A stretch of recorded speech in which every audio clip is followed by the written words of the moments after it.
In this video, I'm going to do a limiting reagent example. We're given a balanced chemical equation along with masses of the reactant, and we're asked to determine which reactant will be the limiting reagent, and as well, we're asked to determine the mass of the product formed. So to make this a little simpler, what I've done is I've converted the masses of each of the reactants into an amount in moles, and that'll just make our limiting reagent calculations a little more easy.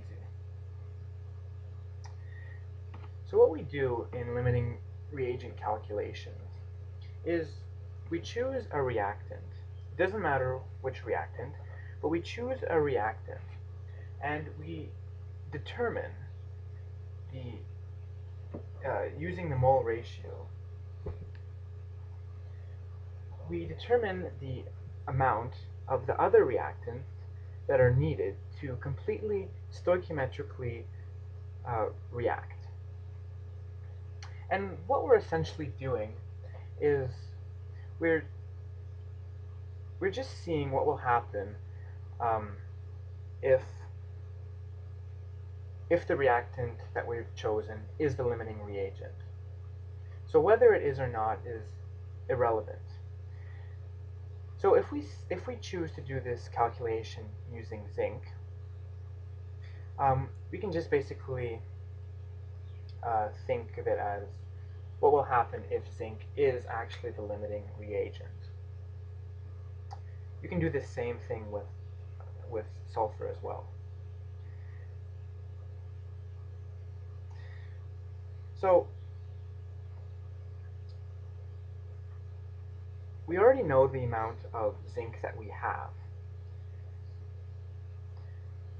and we use the mole ratio to determine the stoichiometric amount of sulfur that will react with that amount of zinc. And we end up with a value of 0.00956 moles of sulfur. So that is the stoichiometric amount of sulfur required to react with this given amount of zinc. And we also know that we've been given a set amount of sulfur. We've been given 3 grams of sulfur, or 0.0117 moles of sulfur. And if we compare the stoichiometric amount of sulfur required compared to the amount of sulfur that we actually have, we see that we have more than enough sulfur for this reaction to occur. And we can say that the sulfur is in excess. Oh, let me move it up. We see that the sulfur is in excess. And therefore, we can say that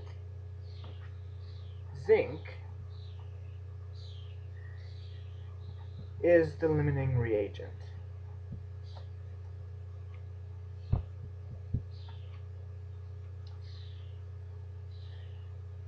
And the other part of the question asked us to determine the mass of the zinc sulfide produced. And since we now know what the limiting reagent is, this part becomes quite simple. So we know that the mass of zinc sulfide produced will depend on the amount of zinc that we have.